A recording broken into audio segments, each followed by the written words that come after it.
At the beginning of October, in a quiet residential street in a seaside town, this woman, Marion Rilka, was attacked and murdered in the hallway of her own home. Detectives have no motive and frankly not much evidence. But maybe you can begin to resolve the mystery if you can help identify a young man who was seen around the neighbourhood that day. Our reconstruction begins as summer is drawing to an end in Sussex. It's party conference week in Brighton, just down the coast from Hove, so both towns still have a lot of visitors. But by the beginning of October, the tourist season's over. Nonetheless, as the sun comes up on Tuesday the 1st, it promises to be a dry, fine day. Marion Rilka set off with her daughter, as usual, at about 8:45. Her husband, a merchant seaman, had just returned to his ship, so life revolved around her child. Now listen, don't forget we've got that optician's appointment this afternoon. So no dawdling on after school. I'll be here on the dot to pick you up, all right? All right, Mummy, bye.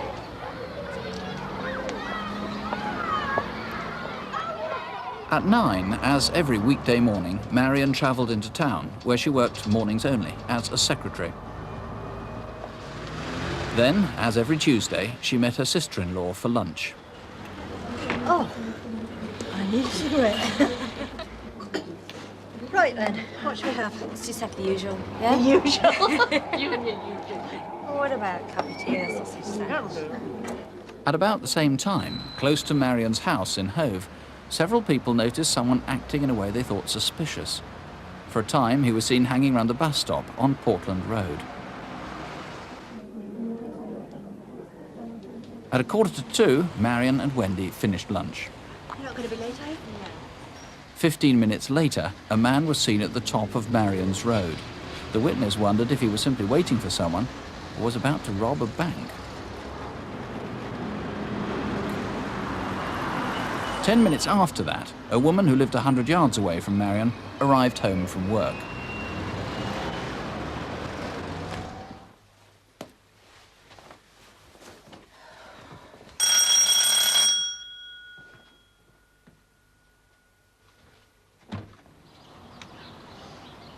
Yes? Can you tell me where Harmsworth Road is? No, I've never heard of it. I'm sorry, I can't help you. Well, is there anyone in there who can? No, we can't. Why don't you go down to the local shop? Someone there will give you directions. Well, I've already been in one and they didn't know.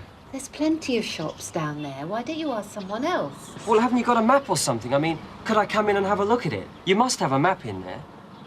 I'm sorry, we don't have a map.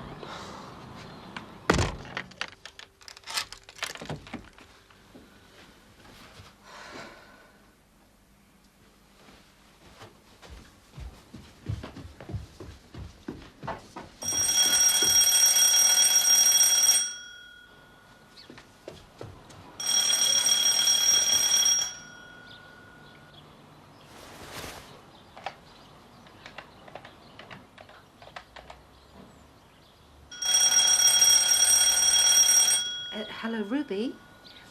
It's Pam from next door.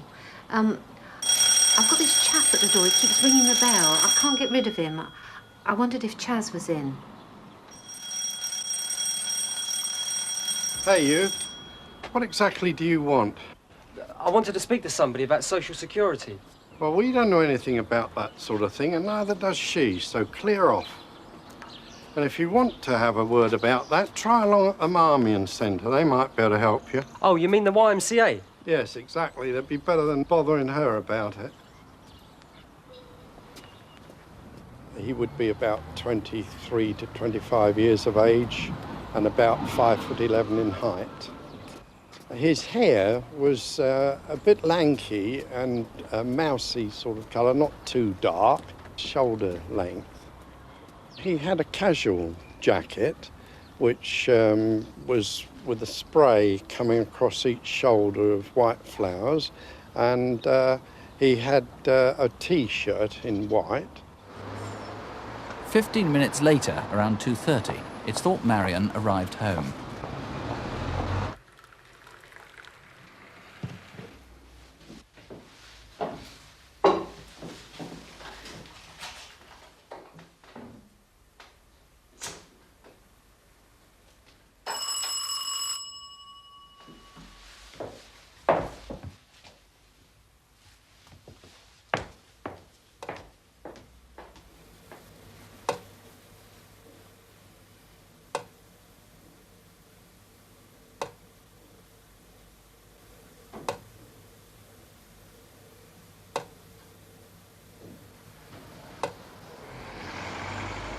When Marion didn't arrive to collect her daughter from school, a teacher alerted a next-door neighbour.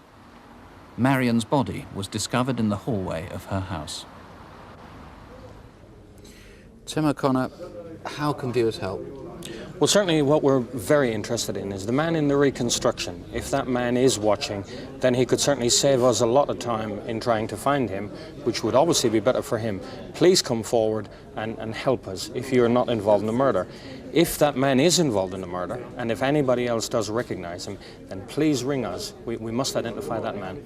Distinctive face, the actor looked very much like him, though the hair might be a bit lankier, we're not sure. Yes. The clothing, very distinctive. Very distinctive jacket. It's a bluish, possibly beigeish type jacket.